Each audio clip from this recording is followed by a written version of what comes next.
Paz de Deus e de nosso Senhor Salvador Jesus Cristo a todos. Vamos continuar nosso estudo da Bíblia. Gênesis capítulo 6. Vamos ler com a ajuda de Deus e a guia do seu bom espírito. A corrupção geral do gênero humano.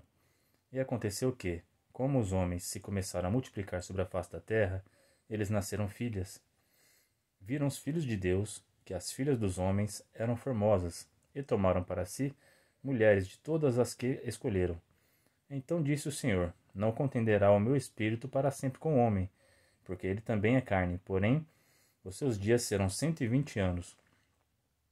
Havia naqueles dias gigantes na terra, e também depois, quando dos filhos de Deus entraram as filhas dos homens, e delas geraram filhos. Estes eram os valentes que houve na antiguidade, os varões de fama.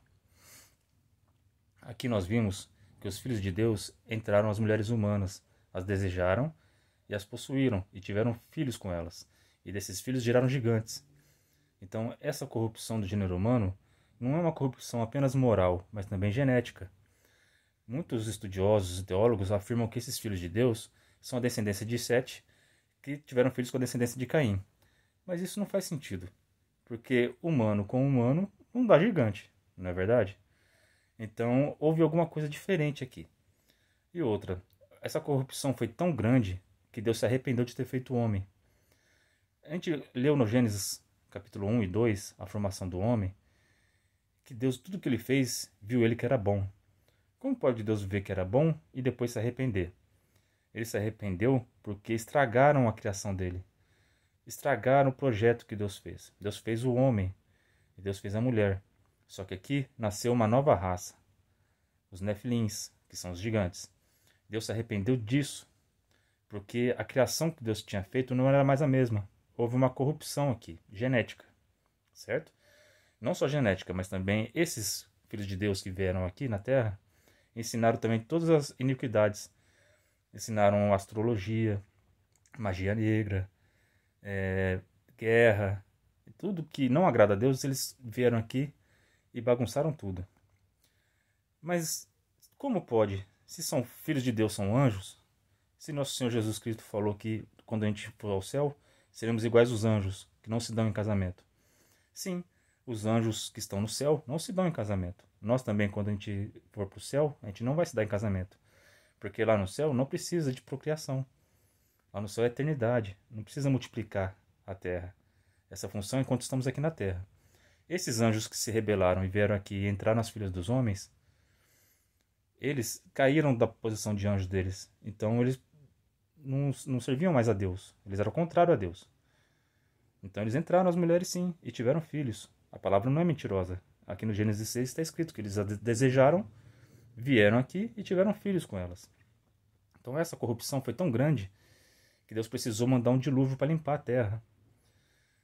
Então aqui na palavra de Deus está bem resumido. Mas quem quer mais detalhes, leiam o livro de Enoque, que lá vai estar tudo certinho, tá bom? Os anjos, como eles vieram, a quantidade de anjos que era, o que eles ensinaram para a humanidade. O livro de Enoque ele é considerado apócrifo. Ele não foi incluso na palavra de Deus. No Concílio de Nicéia acharam que não era importante colocar ele aqui.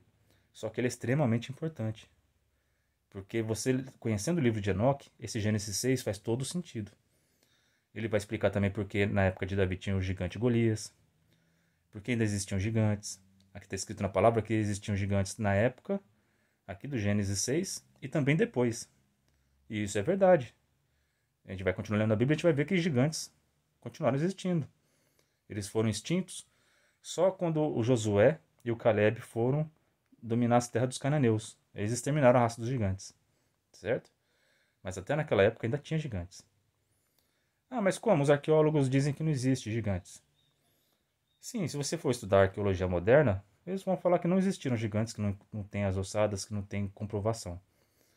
Só que, vocês preferem acreditar no homem ou naquele que criou todas as coisas? Eu prefiro acreditar em Deus. Eu prefiro acreditar na palavra. E se a gente for estudar com atenção, quem estudou antropologia, que é o estudo dos povos, ele com certeza vai saber que tem gigantes. Todas as culturas, todos os povos acreditavam em gigantes. Se você for no Egito, vai estar escrito nas paredes lá, vai ter desenhos de gigantes. Se você for nos indígenas, eles vão contar histórias de gigantes. Todos os povos da Terra tinham gigantes. Ou seja, ou todos tiveram a mesma alucinação e imaginaram coisas juntos, ou realmente aconteceu alguma coisa naquela época. Como houve o dilúvio, essas coisas foram apagadas, foram enterradas. É mistério de Deus. Só que isso aqui está falando que teve gigantes. Sem fé é impossível agradar a Deus. Então vocês escolhem, ou creem na palavra, ou creem no homem. Vamos continuar a leitura? Então disse o Senhor: não contenderá o meu espírito para sempre com o homem, porque ele também é carne, porém os seus dias serão 120 anos.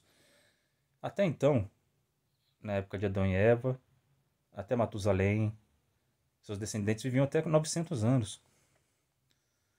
Mas como houve essa corrupção, Deus abreviou os dias para 120 anos, que é o tempo que a gente vive hoje. Hoje, no máximo, a gente vê pessoas que chegam a 100, 110, o máximo, o limite que Deus colocou é 120. Por isso que Deus colocou esse limite. Por isso que nós vivemos menos esse tempo agora. Por causa dessa corrupção que houve. Certo? Por isso que Deus não deixou o homem se multiplicar por tanto tempo. Tá bom? Foi uma punição por causa da corrupção do gênero humano. Tá certo? E havia naqueles dias gigantes na terra, e também depois, quando os filhos de Deus entraram as filhas dos homens.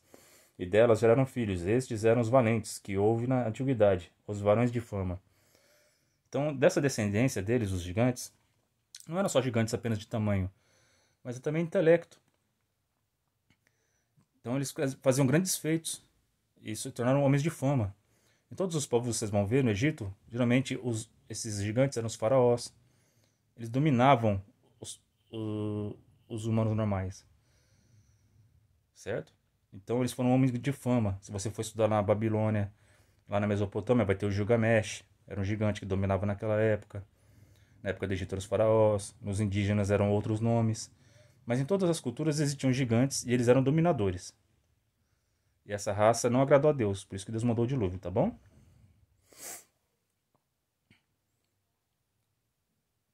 E viu o Senhor que a maldade do homem se multiplicara sobre a terra, e que toda a imaginação dos pensamentos do seu coração era somar continuamente.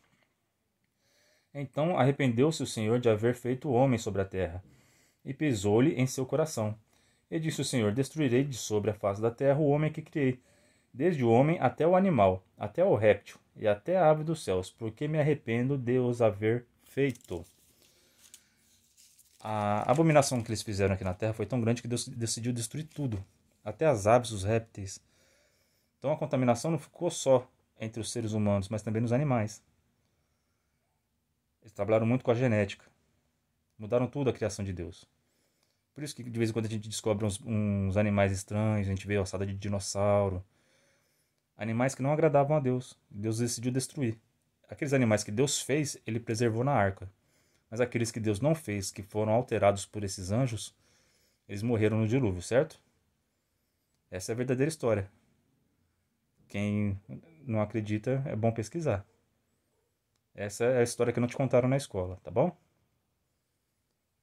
Então vamos continuar a leitura. Noé, porém, achou graça aos olhos do Senhor. Estas são as gerações de Noé. Noé era varão justo e reto em suas gerações. Noé andava com Deus. E gerou Noé 3 filhos, sem cã e Jafé. E a terra, porém, estava corrompida diante da face de Deus. E encheu-se a terra de violência. E viu Deus a terra, e eis que estava corrompida, porque toda a carne havia corrompido o seu caminho sobre a terra. Então em Noé, Deus viu que nele não havia tido essa corrupção. Ele não aceitou as doutrinas desses anjos que caíram e muito menos se relacionou com eles. Então a família de Noé era uma família pura. Ele, sua esposa e seus 3 filhos. E deles descenderam toda a nossa geração. Todos nós somos descendentes de Noé, porque eles repovoaram a terra. Mesma coisa foi os animais. Mais para frente a gente vai ver a construção da arca, como foi feito. Vamos estudar mais a profundo sobre isso. Mas o que eu quero que vocês aprendam hoje é que tomem cuidado. A genética, a vida está no sangue. Tomem cuidado com o que vocês comem. Tomem cuidado com o que vocês injetam dentro de vocês, as picadas. né? Quem tiver conhecimento entenda, não preciso entrar em muito detalhe. Tudo que vocês ouvirem falar que mexe no sangue de vocês ou no DNA, mesmo não tenha certeza, por exemplo, essas picadas experimentais que estamos tendo aí da Covid, né? Elas são experimentais. E elas alteram o DNA, sim. Sim, as que têm tecnologia de mRNA, elas alteram o seu DNA. Elas mexem no seu sangue. E o sangue nosso é sagrado. O nosso Senhor diz que a vida está no sangue. Então tome cuidado com o que vocês se alimentam e o que vocês injetam dentro do corpo de vocês. Se há um pouquinho de dúvida, ora, jejua, pede confirmação para Deus. Não vão aceitando tudo que te mandam fazer, não. Temam a Deus. Nosso corpo é templo e morada do Espírito Santo. Tudo que interfere no nosso corpo, na nossa mente, no nosso sangue, nós devemos meditar sobre isso. Eu não estou falando para ninguém tomar, mas eu quero que todos orem e pensem bem. Eu não tomei, nem vou tomar, porque o Espírito Santo, bem forte em mim, falou para mim não tomar. E eu não recomendo. Mas cada um faz a sua escolha, certo?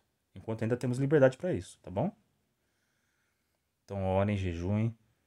Houve uma corrupção naquela época através de relações sexuais entre os anjos e os seres humanos. Eu creio que hoje está sendo essa corrupção genética através desses métodos. Mas o plano do inimigo é o mesmo. Ele quer corromper o ser humano. Ele quer mudar a natureza do homem. Deus destruiu tudo, não porque os homens eram maus só pela moral, porque hoje eu acredito que está bem pior do que naquela época. Então por que Deus não destruiu tudo ainda? Deus ele é paciente com o pecado. Ele tem misericórdia. Só que quando mexem na criação dele, quando mexem na genética, aí ele se arrepende. Porque ele vê que aquilo lá não é mais aquela criação que ele fez. Aí é necessário destruir e fazer de novo. Certo? Jesus falou que nossa geração vai ser como nos dias de Noé, a volta dele. Nos dias de Noé foi assim. Houve uma corrupção do sangue e da genética do ser humano. E da moral também. Hoje nós vemos as leis sendo aprovadas, só leis contra a palavra de Deus. Está tendo uma corrupção na lei, corrupção no caráter das pessoas. Cada dia as pessoas acham que o errado é certo, o certo é errado. Tá ficando complicado, gente. E o último passo é a genética. Nós vemos os estudos, a ciência avançando. A maioria dos estudos é para mudar o nosso DNA, é para implantar coisas dentro da gente, colocar internet dentro da gente. Tomem cuidado, pesquisem sobre isso. São assuntos que quem vê, não, isso aí está longe de acontecer. Não tá, gente. Está próximo. O fim está próximo, Jesus está voltando. E do mesmo jeito que Deus destruiu o mundo antigo com o dilúvio e repovoou a terra, vai ser a mesma coisa agora nos nossos tempos. Está tendo outra corrupção. E quando tem corrupção, Deus ele vai destruir. Dessa vez agora vai ser com fogo. Em Pedro está escrito que os elementos vão se arder e derreter. Está escrito que Jesus vai fazer um novo céu, uma nova terra. E ele vai repovoar isso aqui só com os santos. Então sejam santos de Deus. Tanto no espírito, a santidade moral, mas também procurem preservar a genética, o corpo de vocês, tá bom? Tenham relacionamentos santos. Procurem ver a família com quem você vai se casar. Se eles vêm de uma família que é cheia de problema, de divórcios, de bebida, isso tudo fica até a quarta geração. Mas pra frente vai ter um estudo na palavra sobre maldições hereditárias. E para quebrar essas maldições, só Jesus Cristo. É difícil. Tem muitos casos de famílias que vêm assim, de lares destruídos, que aceitam Jesus e Deus faz um milagre. Eu creio no poder de Deus, eu creio na misericórdia de Deus. Só que na palavra inteira, no Antigo Testamento, vocês vão ver muito que não era para se relacionar com pessoas fora da sua cultura, fora do seu povo. Por quê? Para não contaminar o sangue e nem a cultura, certo? Então tomem muito cuidado com essas coisas. Então esse é o estudo do Gênesis 6. Qualquer dúvida, entre em contato. Escreva nos seus comentários. Eu estou disposto a ajudar. O que eu não souber responder, eu vou pesquisar. Vou orar para Deus. Eu quero que todos orem comigo e por mim. E que espero que o Espírito Santo guie vocês em todas as decisões de vocês. Essa é a palavra de hoje. Deus seja louvado.